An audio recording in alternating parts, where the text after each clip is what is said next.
Ny fanadidiny ko ny vadiantsika amin'ny lafiny politika ny joro tamin'ny fomba ofisialy sy ny fivondrona be ny antoko ankavia antoko misa fito dia ny PSD, RDS, Freedom, DHD, Patram, Solide ary HEM no mivondrona ao anatin'izany nambarany Lalatina Rakotondrazafy lohan'ny antoko Freedom fa dingana amin'ny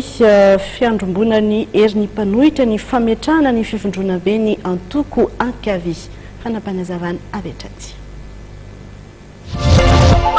Tsy misy mamaika akory fa processus ray manontolo iny hoe tonga amina fitadiavana candidat ray manontolo iny zany hoe tsy mbola zay zany aloha ny antony fivondronana ndreo antoko efa nanambara tamin'ny fomba ofisialy hoe aty amin'ny hery ankavia na parti de gauche fa fanehoana tany lazana hoe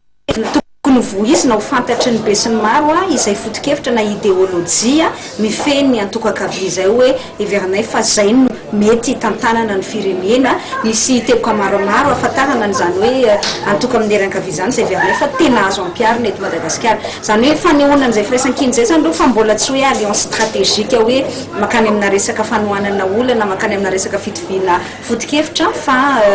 solidarité amina foto-kevitra ny idée de gauche zany zay ngamba no azo ilazana ny forum de gauche moa zany miaraka tamin'ny FES no mikarakara azy iny fa ny zavatra napetraka zany dia hoe ho tonga amina dingana anankiray hoe tena ho karazana fikambanana anankiray zany hoe plateforme anankiray mihitsy zany ny antoko rehetra amin'ny hery ankavia mahaleo tena rehefa avy eo ho anay moa zany zao hoe social démocrate misy resaka hoe justice sociale zany zay tena mahamaika anay zay tsy hitanay mihitsy eo amin'ny firenena amin'izao fotoana izao be loatra le tsy aradrary ny ara-tsy social be loatra le tsy fitoviana ara-tsy social be loatra ny andeha ataontsika hoe fanitsakitsahana an'le